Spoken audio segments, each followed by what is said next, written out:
Bien-aimés, je vous salue tous dans le nom précieux de notre Seigneur Jésus-Christ. Vous tous qui aimez votre chaîne de télévision ZM, c'est la meilleure chaîne chrétienne. Et précisément dans son émission Posons les fondements, je vous souhaite une très bonne soirée. Moi, c'est le pasteur Cédric Lukusa. Je suis le pasteur de l'église Temple Chrétien Mont-Carmel.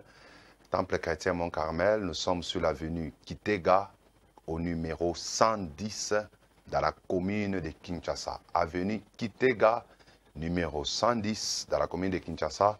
C'est là où nous nous réunissons chaque mercredi et vendredi, de 17h30 à 19h30, et chaque dimanche, de 8h juste jusqu'à 11h30.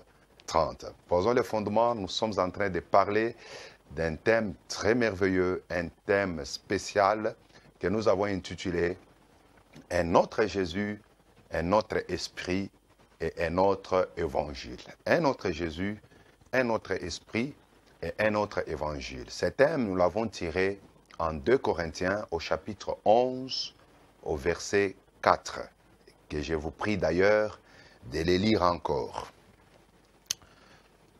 2 Corinthiens chapitre 11, le verset 4, l'Écriture dit « Car si quelqu'un vous prêche, si quelqu'un vient vous prêcher un autre Jésus, que celui que nous vous avons prêché, ou si vous recevez un autre esprit que celui que vous avez reçu, ou un autre évangile que celui que vous avez embrassé, vous les supportez fort bien. » Nous avons montré qu'au travers de cette écriture, l'apôtre Paul met en garde l'église de Corinthe, non seulement l'église de Corinthe, même l'église de notre temps, contre 3 choses. Premièrement, contre un autre Jésus qui devrait être prêché. En dehors du vrai Jésus, il y a un autre Jésus. Il y a un autre esprit que plusieurs sont en train de recevoir qui est différent avec le Saint-Esprit. Et il y a aussi un autre évangile que beaucoup sont en train d'embrasser qui est différent de l'évangile prêché par les apôtres de Jésus-Christ ou les apôtres de l'agneau. C'est ainsi qu'en tant que ministre de Dieu, nous avons cette responsabilité de présenter la parole de Dieu telle que les apôtres l'avaient fait. De présenter Jésus à la même dimension, de la même manière avec les apôtres. C'est pourquoi nous sommes en train de parler, jusqu'à présent, nous sommes encore au point A, que nous avons appelé un autre Jésus. Et nous avons expliqué que pour connaître un autre Jésus, il faut commencer par connaître le véritable. Parce qu'en 1 Jean chapitre 5, le verset 20, l'Écriture dit que Jésus, il est venu, le Fils est venu, il nous a donné l'intelligence pour connaître le véritable, c'est-à-dire le véritable Dieu. En son Fils Jésus-Christ, nous sommes dans le véritable, car c'est lui qui est le Dieu véritable et la vie éternelle. Vous voyez? Donc Jésus est venu pour nous donner la connaissance du véritable Dieu. Ainsi, pour connaître un autre Jésus, le faux Jésus, il faut commencer par connaître le véritable Jésus. C'est ainsi que nous avons parlé, nous sommes en train de parler de Jésus dans ces 4 facettes. Dans ces 4 facettes. Et nous avons pris cela à partir de Apocalypse chapitre 4. Autour du trône, il y avait 4 êtres vivants. Un des êtres vivants était semblable à un lion, un autre était semblable à un veau, l'autre était semblable il avait la face d'un homme, et le dernier être vivant avait la face d'un aigle. Nous avons dit ces 4 êtres vivants, ils cachent, ils nous révèlent les différentes attributs ou les différentes caractéristiques de celui qui était assis sur le trône, c'est-à-dire Dieu ou Jésus-Christ. Vous voyez un peu cela? Alors c'est ainsi que nous avons parlé de Jésus ayant la face du lion, et là nous avons parlé de Jésus comme étant le fils de David ou le roi, Jésus le roi, et nous avons parlé aussi de Jésus ayant la face de l'homme. Là nous avons expliqué clairement de Jésus en tant que fils de l'homme. Jésus en tant que fils de l'homme. Et nous avons parlé aussi d'un autre être, de Jésus qui était semblable à un veau. Et là, nous avons parlé de Jésus comme étant le fils d'Abraham. Et la fois passée, nous avons parlé de Jésus comme un aigle. Et là, nous sommes en train d'expliquer sur Jésus, le Fils de Dieu. Jésus, le Fils de Dieu. Et quand vous regardez les 4 évangiles, c'est-à-dire Matthieu, Marc, Luc et Jean, chacun a présenté Jésus dans une de ses facettes. Par exemple, Matthieu, lui, il a présenté Jésus comme étant le fils de David, le roi. Le roi. C'est pourquoi quand vous prenez Matthieu 1.1, généalogie de Jésus, il commence par fils de David. Parce que ce qui l'intéressait, lui, c'est les côtés, la royauté de Jésus. Vous voyez un peu cela. Et quand vous prenez par exemple l'évangile de Marc, lui, il présente Jésus comme le veau, c'est-à-dire le serviteur. Vous voyez, il présente Jésus comme étant le serviteur fidèle. Et quand vous prenez l'évangile de Luc, lui, il présente Jésus comme le Fils de l'homme. Lui, il s'intéresse plus à la partie humanité de Jésus. Vous voyez un peu cela? Luc, il est le seul de nous avoir parlé de Jésus, des activités de Jésus à l'âge de 12 ans. Vous voyez, il est le seul qui nous a parlé que Jésus, à l'âge de 12 ans, il était entré dans les temples, il parlait avec les pharisiens, des grands docteurs, ainsi de suite. Vous voyez un peu cela? Parce que Luc s'intéressait plus à l'humanité de Jésus-Christ, le Fils de l'homme. Mais quand vous prenez Jean, lui, il ne commence jamais, il n'a pas commencé son évangile avec généalogie de Jésus, non. Mais lui, il commence, au commencement était la parole. La parole était avec Dieu et la parole était Dieu. Vous voyez un peu cela? Au verset 14, il dit, la parole a été faite chair. Lui, Jean, son objectif, c'était de présenter Jésus comme le Fils de Dieu, c'est-à-dire Dieu manifesté dans la chair. D'ailleurs, en Jean au chapitre 20, il dit quelque part que tout ce qu'il a raconté comme miracle de Jésus, c'était pour que les gens croient que Jésus est le Fils de Dieu et qu'en croyant, qu'ils aient la vie éternelle. Ça, c'est les 4 évangiles, chacun a présenté Jésus dans une de ses faces. Vous voyez un peu cela. C'est comme ça que la fois passée, nous avons parlé de Jésus comme étant le Fils de Dieu. Et nous avons expliqué que la compréhension de l'expression Fils de Dieu ne doit pas être congolaise, ni rwandaise, ni américaine, ni européenne, ni africaine. Mais la compréhension doit être juive. Pour les Juifs, nous avons donné les Écritures. Eux, quand on parle de Fils de Dieu, et ils comprennent directement que tu t'es appelé Dieu. Nous avons donné beaucoup d'écritures, lisez en Jean chapitre 10, nous avons expliqué beaucoup de choses là-dedans. Si vous n'avez pas eu l'occasion de nous suivre la fois passée, il n'y a pas beaucoup regretté. Nous avons une chaîne YouTube, vous pouvez entrer là-bas, Pasteur Cédric Lukusa, officiel. Vous pouvez entrer là-bas, vous allez récupérer tout ce que nous avons, tout ce que vous avez comme retard, et vous allez découvrir dans notre chaîne beaucoup d'autres choses que nous avons déjà mis là-bas. Toutes les émissions de Posons les fondements depuis son début sont déjà là-dedans. Et je vous prie vraiment de visiter notre chaîne YouTube. Vous ne serez pas déçus. Alléluia. Alors aujourd'hui, je vais continuer encore avec Jésus le Fils de Dieu, mais je vais plus maintenant insister sur la divinité de Jésus. Je vous ai montré que l'expression Fils de Dieu revient à dire que Jésus est Dieu manifesté en chair. 1 Timothée chapitre 3, le verset 16 nous l'a confirmé.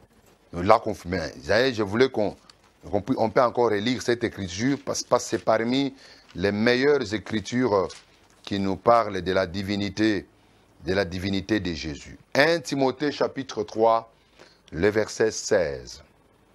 Et sans contredit, le mystère de la piété est grand. Dieu a été manifesté en chair. Dieu a été manifesté en chair, justifié par l'Esprit, vu des anges, prêché aux nations, cru dans le monde, élevé dans la gloire. Cette écriture, vous pouvez avoir un peu de confusion avec certaines écritures, mais celle-ci, elle est tellement claire. Celle-ci, elle est tellement claire à ce qui concerne la divinité de Jésus. Je peux dire, il y en a même deux. Il y a 1 Timothée 3,16, il y a aussi 1 Jean 5,20 que j'ai parlé au début de mon émission. Voyez un peu cela. Il dit, Paul dit à Timothée, le mystère de la piété est grand. Et puis il dit, c'est sans contredit. Donc ici, il n'y a pas de débat. On peut faire les débats à autre chose. Mais ici, il n'y a pas de débat. Il dit, et sans contredit. Le mystère de la piété est grand. Vous voyez? Dieu, quel est ce mystère? Dieu a été manifesté en chair. Dieu qui est esprit, selon Jean 4, 23, 24, Dieu qui est esprit, il ne se laisse pas, il ne se voit pas, l'esprit ne se voit pas, mais ce Dieu-là a été fait chair. Dieu est devenu un homme. N'est-ce pas la confirmation de Jean chapitre 1, le verset 1 et le verset 14? N'est-ce pas ça la confirmation de cette écriture? Et sans contredit, le mystère de la piété est grand. Dieu a été manifesté en chair. Il dit, justifié par l'esprit. C'est pourquoi en Matthieu 3, lorsque Jésus était au Jourdain, une voix s'est fait entendre. Celui-ci est mon fils bien-aimé. Ne comprends pas l'expression fils comme un Congolais. Comprends l'expression fils de Dieu comme un juif. Parce qu'ils ont dit à Jésus, nous te l'appelons pas pour les bonnes œuvres que tu as faites, parce que toi tu es un homme, tu t'es fait Dieu égal à Dieu. Alors que Jésus n'avait pas dit directement qu'il était Dieu. Il s'est dit tout simplement qu'il était fils de Dieu. Mais on avait la bonne compréhension. Parce que Dieu, là au ciel, Dieu n'a pas une femme pour mettre au monde maintenant un fils. Non. C'est-à-dire, c'est le même Dieu là, qui est esprit, qui est invisible, qui est devenu maintenant visible. C'est pourquoi on appelle ça fils, la parole faite chair. Et il dit, justifié par l'esprit, vu des anges. Pour la première fois que les anges ont vu Dieu dans la chair humaine, c'est à Bethléem. C'était d'ailleurs quand Jésus était né, les anges ont chanté, vous vous rappelez. Et on dit, vu des anges, prêcher aux nations. On ne prêche pas aux nations n'importe qui. On prêche aux nations Dieu manifesté dans la chair. Cru dans le monde. Il faut croire en Dieu manifesté dans la chair, c'est-à-dire Jésus-Christ. Et aussi élevé dans la gloire. C'est-à-dire c'est lui qui montait au ciel.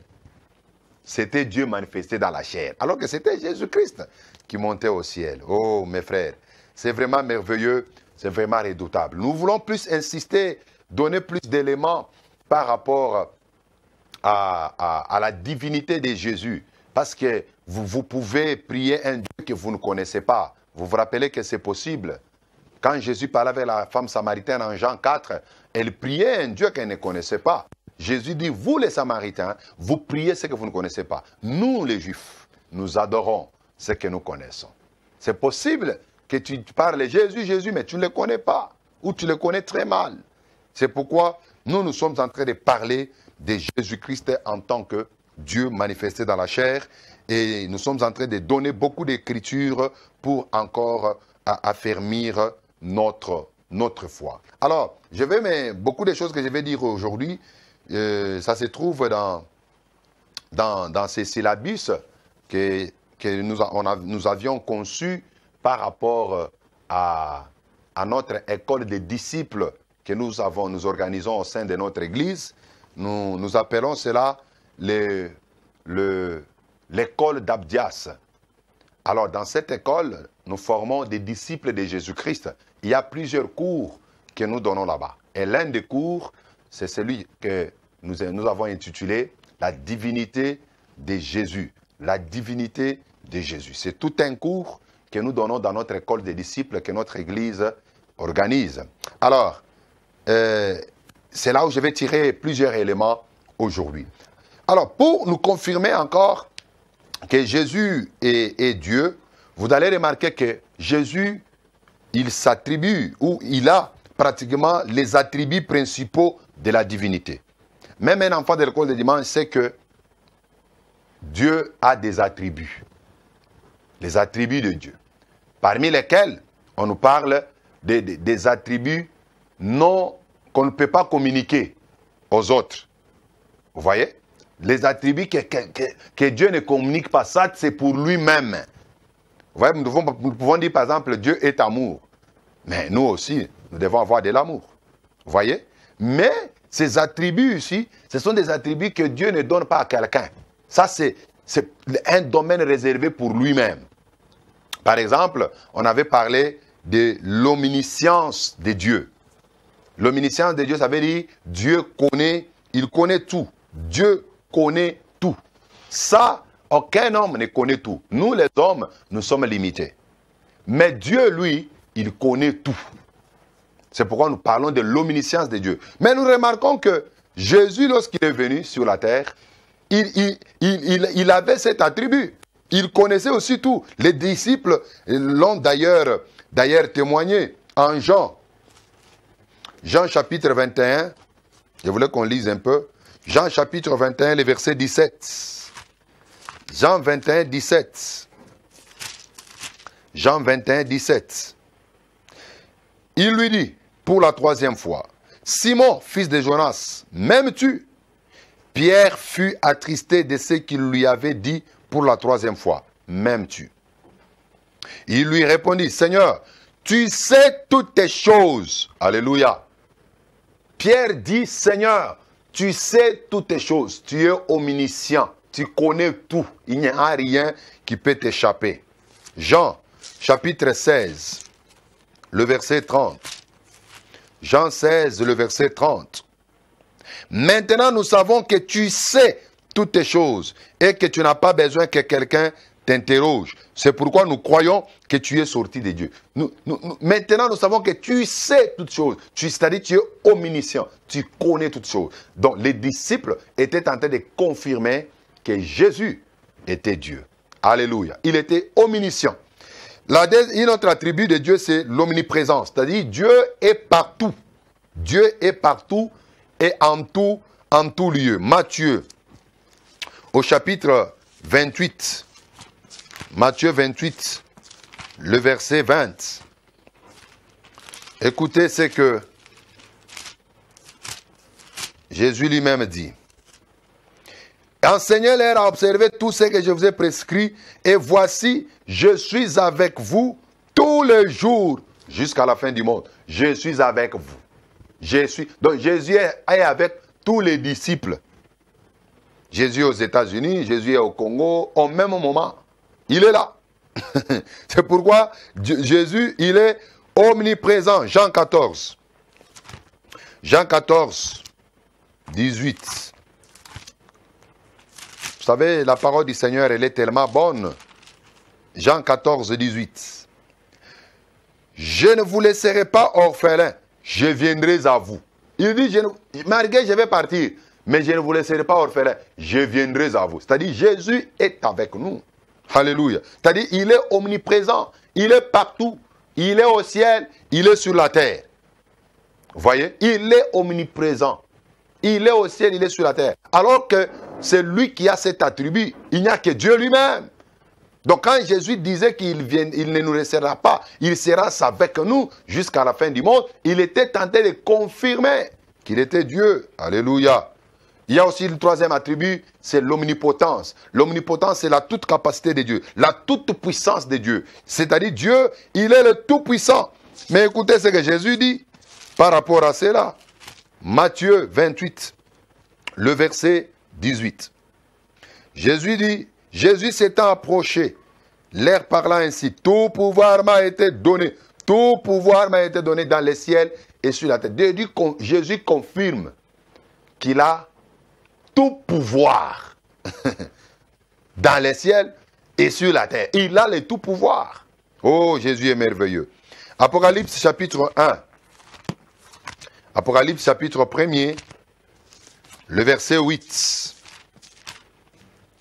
Jésus, et la parole de Dieu dit, je suis l'alpha et l'oméga, dit le Seigneur Dieu, c'est lui qui est, qui était et qui vient, le Tout-Puissant, le Tout-Puissant. Jésus est le Tout-Puissant.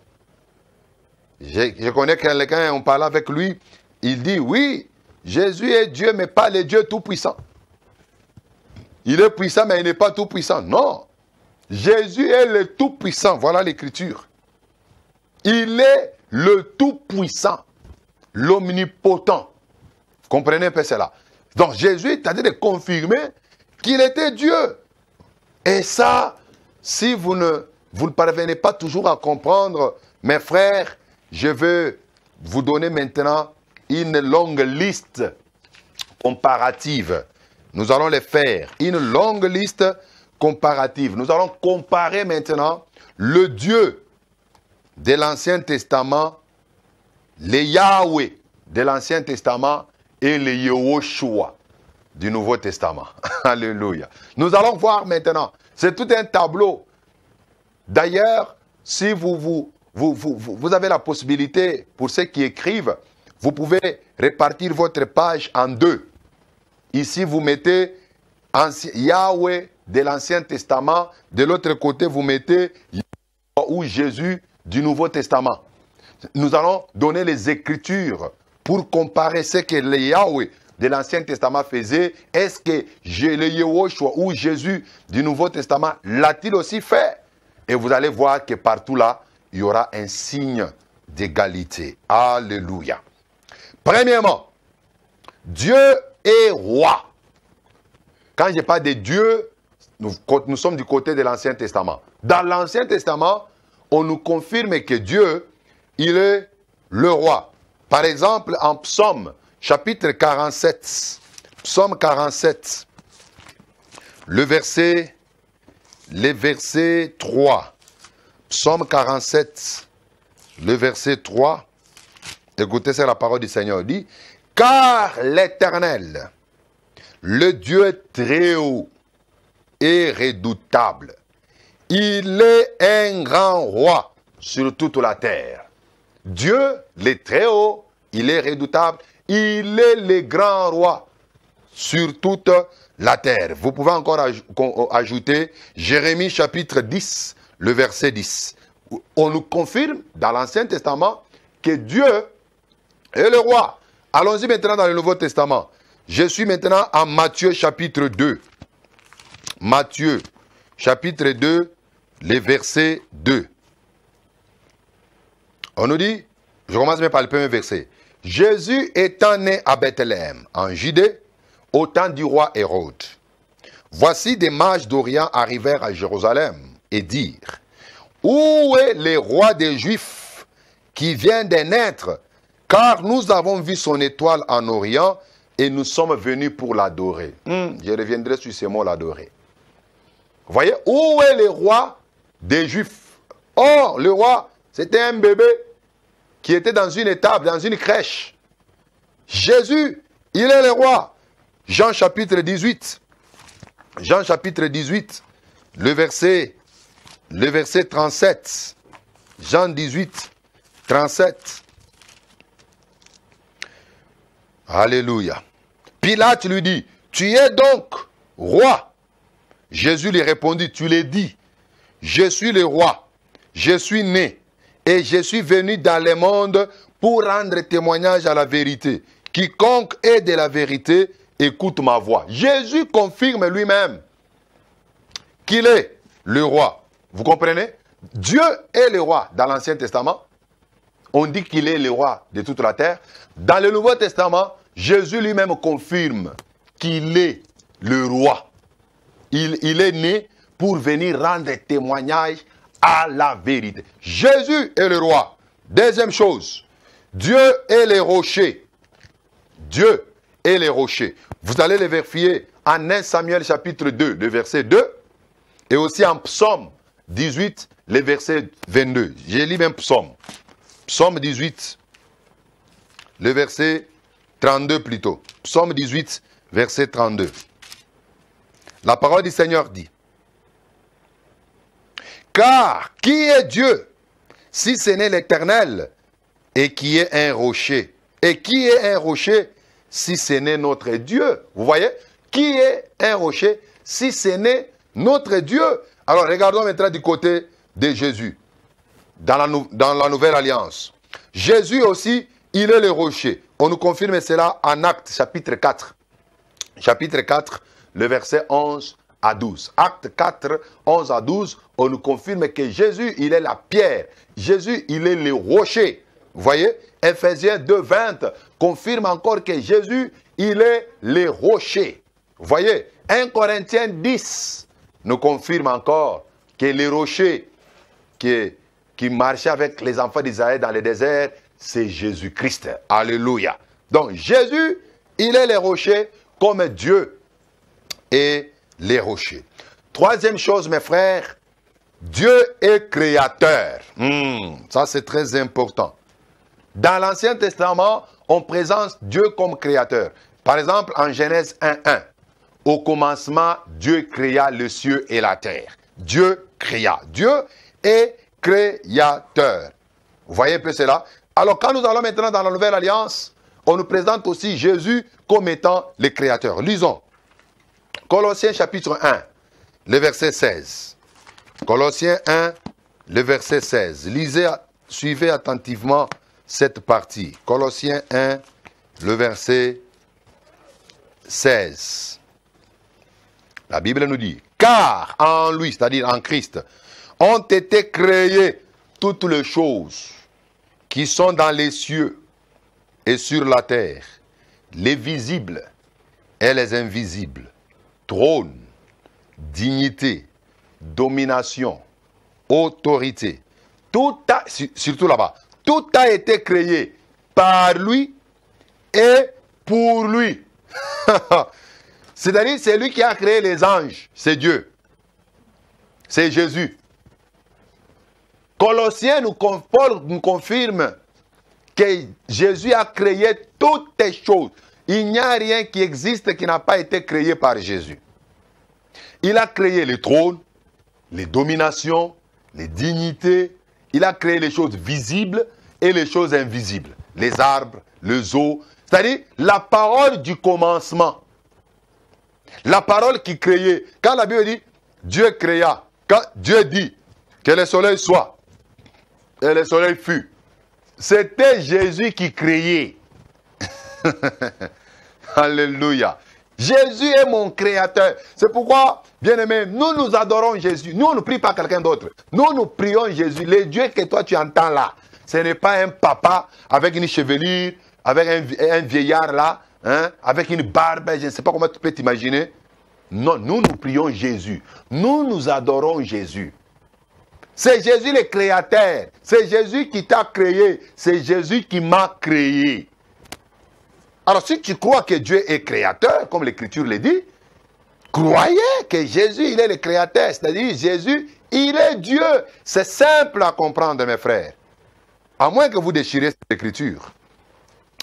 Quatrième, vous pouvez aussi lire Jean 1, verset 3. Jean 1, le verset 3. Quatrième chose, on nous dit que Dieu est berger. C'est-à-dire Yahweh est le berger. Psaume 23, le premier verset nous dit, l'Éternel est mon berger. Dieu est notre berger. Mais regardez dans la Nouvelle Alliance, vous pouvez, en Jean chapitre 10, le verset 11, on nous confirme que Jésus-Christ est le bon berger. Jean 10, 11, on nous dit que Jésus-Christ est le bon berger. 1 Pierre chapitre 2, le verset 25, nous le confirme aussi. Oh, Jésus est bon. Il est notre berger. De la même manière que le bon berger a la capacité d'arracher la brebis même dans la bouche du lion, Jésus-Christ a aussi la capacité de t'arracher même dans la bouche des sorciers, même s'il t'est resté juste quelques poussières de secondes pour mourir. Le bon berger est capable de te sauver de là. Le bon berger, il guérit les plaies de ses brebis. C'est pourquoi Jésus, en tant que le bon berger, il nous guérit aussi. Il nous garde. Il nous nourrit de la bonne parole.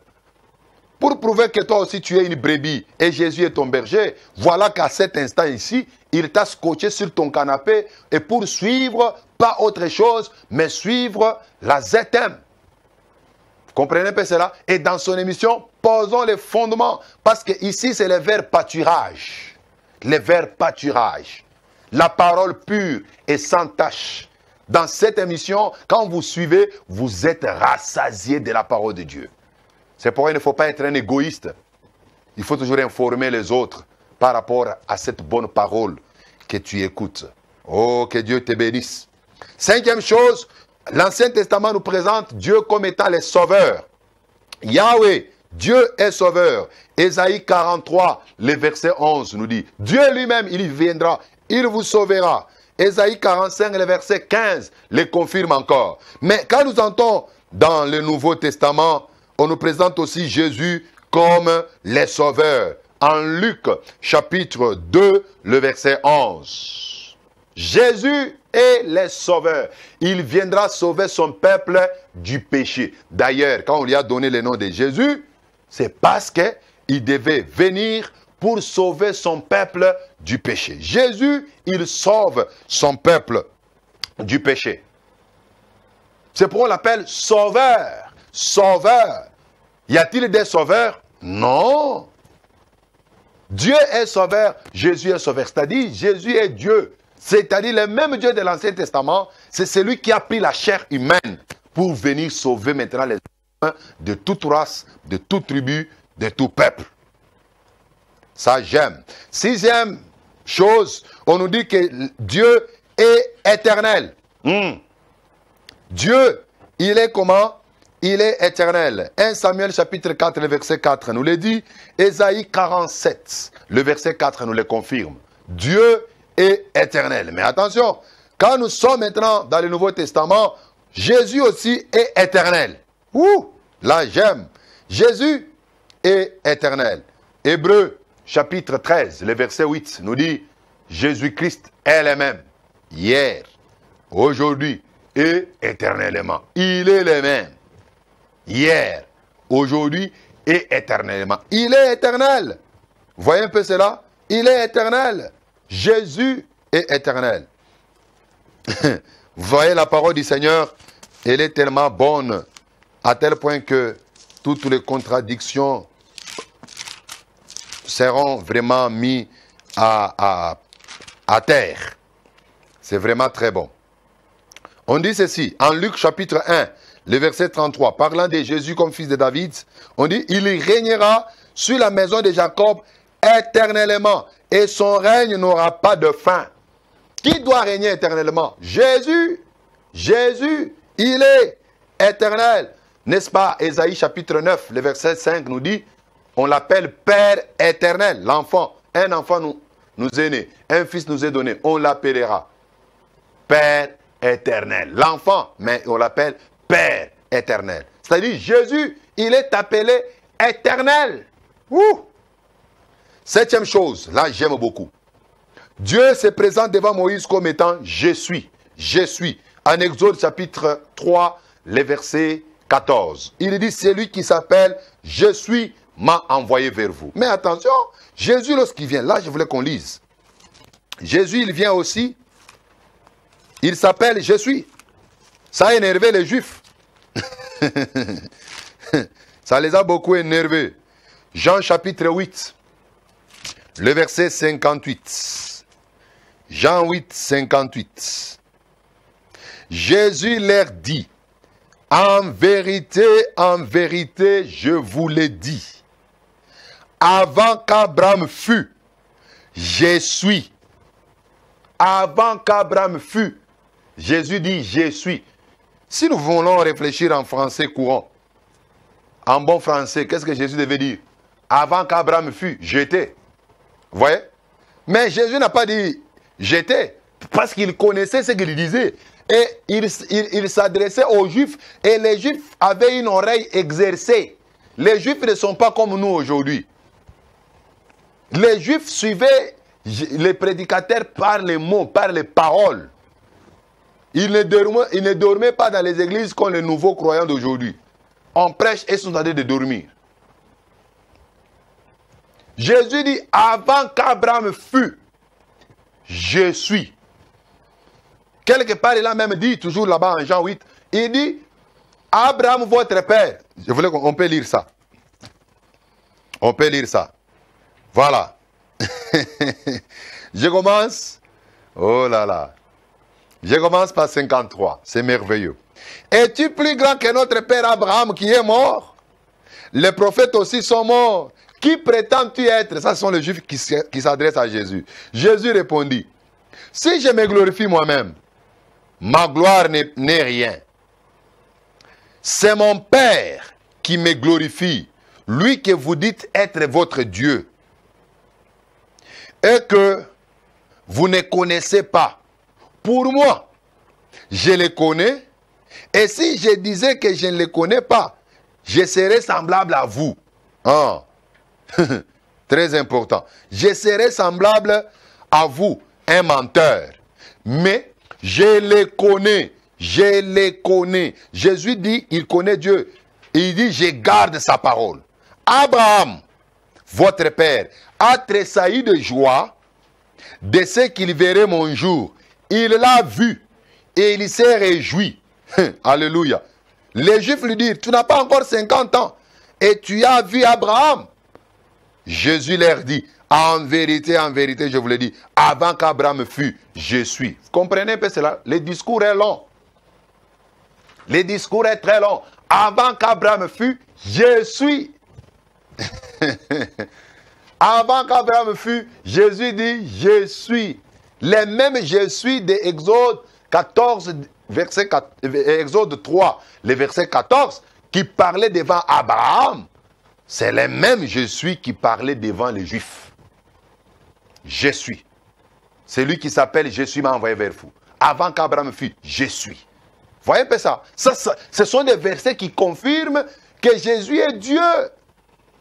Le même Dieu de l'Ancien Testament, c'est le Jésus du Nouveau Testament, il n'y en a pas un autre. Et si vous ne croyez pas ainsi, vous êtes un idolâtre. Ce n'est pas moi qui le dis. C'est 1 Jean chapitre 5, le verset 21 qui le dit. Si vous ne croyez pas que Jésus est Dieu, vous êtes un idolâtre. Qui est-ce que vous adorez? Oh mes frères, j'aime bien la parole. C'est pourquoi ici, dans notre chaîne ZM, nous faisons la promotion de Jésus. Nous prêchons Jésus dans toutes ses facettes. Nous prêchons Jésus dans toutes ses facettes. 8e chose, mes frères, Dieu est le premier et le dernier. Dieu, Yahweh, est le premier et le dernier. On nous confirme cela en Ésaïe 41, le verset 4, et aussi en Ésaïe 43, le verset 10. On nous dit que Dieu est le premier et le dernier, c'est-à-dire Alpha et Oméga. Regardez maintenant en Apocalypse, chapitre 1, le verset 8. Jésus se présente aussi comme étant l'Alpha et l'Oméga, le commencement et la fin. Apocalypse 21, le verset 6, le confirme encore. Jésus se présente comme étant l'Alpha et l'Oméga, le premier et le dernier. Qu'est-ce que Jésus voulait dire? Il est Dieu, mes frères.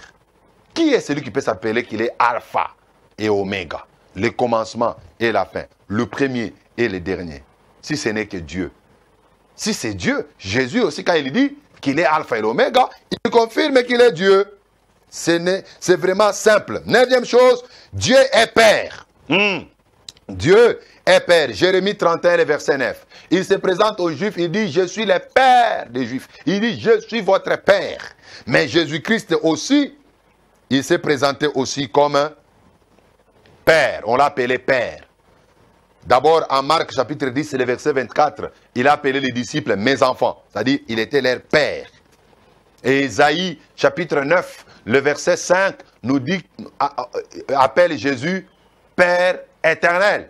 Père éternel, l'enfant, mais on l'appelle Père éternel. C'est-à-dire, Jésus est le Père. Là, ça devient plus fort. Parce qu'il y en a d'autres qui disent, oui, Jésus est Dieu, mais il n'est pas Dieu le Père. Écoutez, comment vous interprétez Ésaïe 9, le verset 5?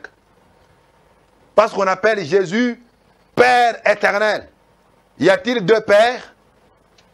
Il n'y a qu'un seul Père. Il n'y a qu'un seul Père. Dieu est le Père. Jésus, il est aussi le Père. C'est-à-dire, Dieu et Jésus, c'est la même personne. La parole de Dieu est tellement claire, mes frères. Alléluia. 10e chose, Dieu est Seigneur des Seigneurs. Yahweh, il est le Seigneur des Seigneurs. Selon Deutéronome, chapitre 10, le verset 17. Dieu est Seigneur des Seigneurs. Lisons maintenant pour Jésus. Apocalypse chapitre 17. On présente aussi là-bas Jésus comme étant Seigneur des Seigneurs. Apocalypse 17, c'est le verset 14.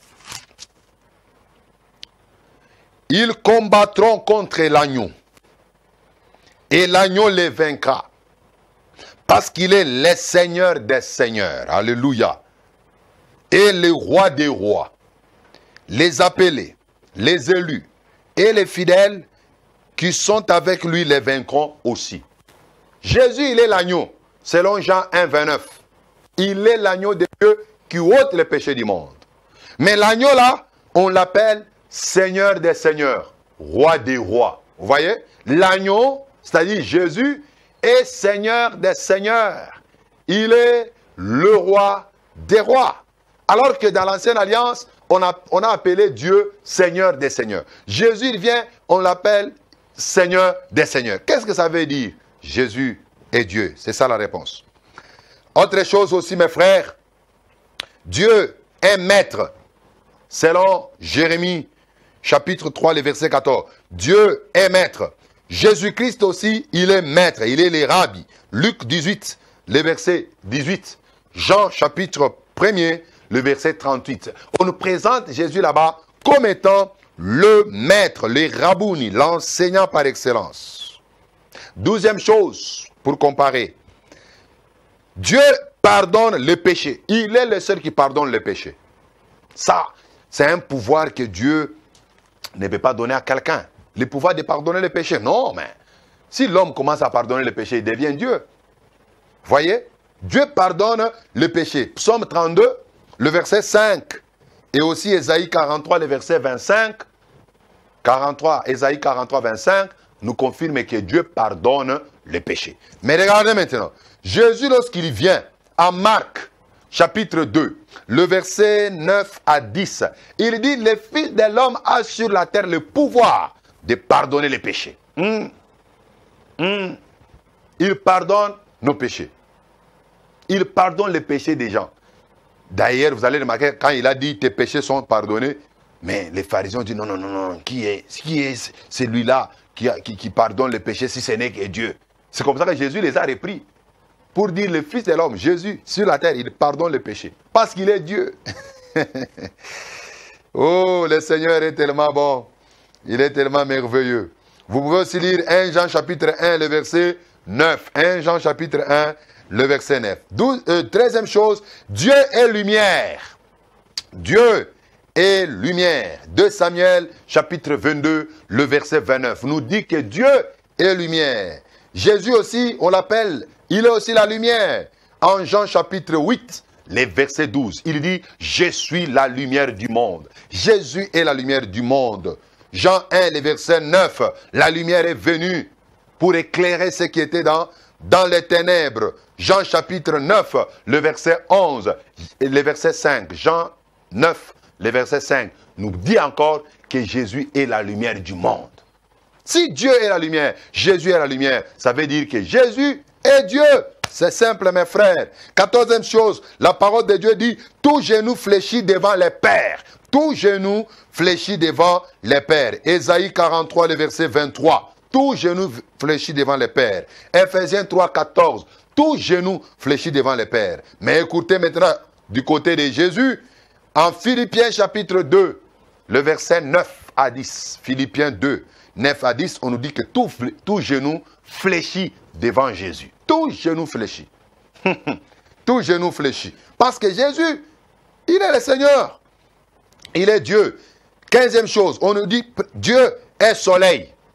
Psaume 84, le verset 12. Psaume 84, 12 nous dit que Dieu est soleil. Maintenant, nous entrons du côté de Jésus en Luc chapitre 1, le verset 78. Luc 1, 78. On présente Jésus comme étant le soleil de la justice. Le soleil qui a visité ceux qui dormaient encore dans les ténèbres.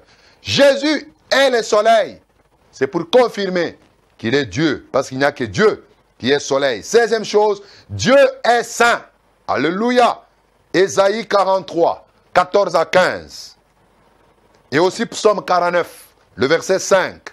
Ésaïe 6, le verset 3, nous confirme que Dieu est saint. En lui, il n'y a pas de péché. Lorsque Jésus aussi vient En Jean 8, 46, il dit, qui parmi vous me convaincra du péché? Jésus, il était saint, il était sans péché. Acte 3, le verset 14 confirme qu'on a tué un innocent parce qu'il ne connaissait pas de péché. Jésus était saint. En Apocalypse 4, le verset 8, n'est-ce pas, on dit, il est saint, saint, saint à l'agneau de Dieu. Il est saint. Jésus est saint. Dieu est saint. Donc, Jésus est Dieu. Cette 17e chose, l'Esprit sans la chair s'est mouvé sur les eaux. Ça, c'est en Jean chapitre 1er, le verset 2. L'Esprit s'est mouvé sur les eaux au commencement. Mais nous voyons maintenant en Matthieu 14, le verset 25, l'Esprit avec la chair marchait sur les eaux. Jésus qui marchait sur les eaux, ce n'était pas seulement pour marcher par plaisir, mais il le faisait pour confirmer Jean 1, et plutôt Genèse chapitre 1er, le verset 2. L'Esprit de Dieu s'est mouvé sur les eaux. Et Jésus marchait aussi sur les eaux. Et pour terminer, mes frères, si vous ne croyez pas à ça, à moins que vous soyez un incrédule, l'adoration est réservée à Dieu seul. Jésus le dit en Matthieu 4, le verset 10. Il dit à Satan, tu adoreras l'Éternel, ton Dieu. Dieu seul mérite l'adoration. Vous savez, question d'adoration, même les apôtres, ils ont refusé l'adoration. Pierre chez Corneille, en Acte 10, le verset 25 à 26. Pierre, Corneille s'est approché, il s'est prosterné. Pierre dit, oh non, non, non, non, lève-toi, lève-toi, lève-toi. Parce que moi aussi, je suis un homme. En Apocalypse chapitre 19, le verset 10, Jean, quand l'ange lui a montré toute la vision de l'Apocalypse, Jean s'est prosterné pour l'adorer. L'ange lui dit, non, non, non, non, ne le fais pas, lève-toi. Parce que moi, je suis que ton compagnon de service. Aucun ange, aucun apôtre n'a accepté l'adoration. Mais Jésus vient, on l'adore et il accepte. Alléluia. En Matthieu chapitre 28, je termine déjà. Matthieu chapitre 28, le verset 16 à 17. Oh, c'est merveilleux. Matthieu 28, 16 à 17. Matthieu 28, 16 à 17. Les 11 disciples allèrent en Galilée sur la montagne que Jésus leur avait désignée. Quand ils les virent, ils l'adorèrent. Bien aimé, soulignez un peu ça. Quand ils les virent, ils ont fait quoi? Ils l'adorèrent. Alors que Jésus, il dit, on ne peut adorer que Dieu lui-même. Mais les disciples l'ont adoré et Jésus n'a pas refusé. Ça confirmait sa divinité.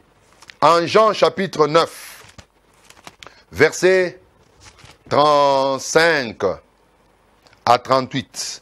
Jean 9, 35 à 38. Jésus apprit qu'il l'avait chassé. C'était par rapport à l'homme qui était aveugle que Jésus avait délivré de l'aveuglement. Alors, la Bible dit, Jésus apprit qu'il l'avait chassé et l'ayant rencontré lui dit, crois-tu au Fils de Dieu? Il répondit, qui est-il, Seigneur, afin que je croie en lui? Tu l'as vu, lui dit Jésus. Et c'est lui qui te parle, c'est lui. Et il dit, je crois, Seigneur. Et il l'adora, souligné, et il l'adora. En Matthieu 2:2, les mages, quand ils sont allés voir Jésus, la Bible dit, nous sommes venus voir le roi des Juifs, nous sommes venus pour l'adorer. Et ils ont adoré le roi des Juifs qui était né à Bethléem. Bien-aimé, Jésus est notre Dieu. Et il faut croire ainsi. Il ne faut pas se troubler avec des gens qui disent, oh mais si Jésus était Dieu, pourquoi quand on le frappait à la croix, il pleurait? Jésus ne pleurait pas à la croix comme Dieu. Il pleurait là-bas comme un fils de l'homme. Il pleurait là-bas comme un prophète. C'était pour confirmer les psaumes. Parce que dans les psaumes, on a écrit qu'on va l'amener à la croix, on va le fouetter, il va pleurer. Vous voyez un peu cela? Il pleurait là-bas comme un homme, comme un prophète. Mais en tant que Dieu, il a dit, j'ai le pouvoir de donner ma vie et j'ai le pouvoir de la reprendre. Ça, c'est Dieu qui parle. Il est ressuscité comme Dieu. Il était mort comme un homme. Il était mort comme un prophète. Mais il est ressuscité comme Dieu. Oh mes frères, Jésus, c'est celui que nous adorons. J'espère que là où tu es, tu pouvais commencer à acclamer, à adorer cet homme de Galilée. Jésus-Christ, il est notre Dieu. Voilà mes frères, la bonne manière de comprendre Jésus et de le prêcher. Jésus, il est le lion, le fils de David, c'est-à-dire le roi. Jésus, il est le veau, c'est-à-dire le fils d'Abraham. Il est venu mourir pour nous racheter. Jésus, il est le fils de l'homme. Il a la face d'un homme. Il est venu comme un prophète. Et aussi Jésus, il est l'aigle, c'est-à-dire il est le fils de Dieu et il est venu comme Dieu manifesté dans la chair. Si vous croyez ainsi, surtout Jésus, fils de Dieu, quand vous croyez ainsi, vous avez la vie éternelle en vous. Pour ce soir, que le Seigneur vous bénisse richement. Moi, c'est le pasteur Cédric Lukusa, comme vous l'avez constaté. Je suis le pasteur de l'église Temple Chrétien Mont-Carmel. Nous sommes sur l'avenue Kitega. Avenue Kitega, au numéro 110 de la commune de Kinshasa. Nous sommes sur, quand vous prenez seulement l'avenue Kasavubu, la grande avenue Kasavubu, mettez le dos à Zando, au grand marché Zando, entrez à votre gauche, c'est la deuxième parcelle. Avenue Kitega, numéro 110, c'est là où nous prions chaque mercredi et vendredi de 17h30 à 19h30 et les dimanches, c'est 8h juste jusqu'à 11h30. Nous avons nos numéros, écrivez-nous, c'est un numéro sur WhatsApp. Vous n'avez pas compris quelque part, nous pouvons toujours vous aider à répondre à vos préoccupations. Vous avez besoin de ces syllabus qui parlent de la divinité de Jésus. Veuillez nous écrire, nous allons vous donner gratuitement. Il n'y a pas de frais à payer. C'est la parole de Dieu, nous la dispensons gratuitement. Tu as besoin de ces syllabus sur la divinité de Jésus. C'est un syllabus très bon, ça va beaucoup enrichir votre connaissance, ça va beaucoup vous aider. Quant à moi, nous allons nous retrouver avec vous le lundi prochain à partir de 15h30. Mais si vous nous avez suivis avec retard, suivez-nous en rediffusion les samedis. C'est samedi, chaque samedi, à partir de 20h juste, l'émission Posons les fondements sur votre meilleure chaîne chrétienne ZM. À mon nom personnel et au nom de toute l'équipe des ZM et surtout au concepteur de cette émission Posons les fondements, notre bien-aimé Serge Katoumoua, je vous souhaite une bonne soirée. Merci.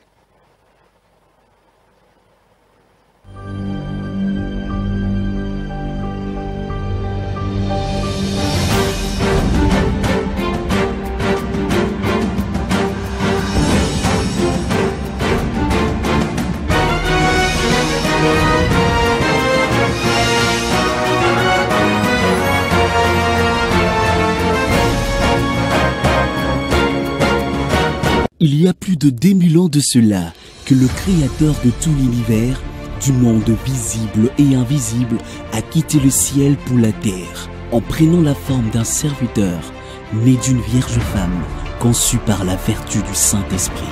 Jésus-Christ, malgré son apparence humaine, en lui habitait toute la plénitude de la divinité, parce qu'il n'était pas que le Fils de l'âme, il était aussi le Fils du Dieu vivant, celui que tous les anges des cieux adorent. Il est le seul envoyé de Dieu qui a apporté aux hommes la grâce et la faveur divine d'être sauvés et d'avoir par la foi en son nom la vie éternelle. Connaître le Fils de Dieu, tel est le terme de l'année 2021 que le ministère Zoé Tabernacle vous présente à vous qui avez faim et soif de connaître le pasteur et le gardien de vos âmes, celui en qui vous avez cru sans l'avoir vu. Et ici en République démocratique du Congo, une nouvelle ère de gloire se lève. L'ère du soleil levant qui visite le peuple qui s'est acquis au prix de son sang pour attester qu'il est le Dieu et le Seigneur de la RDC.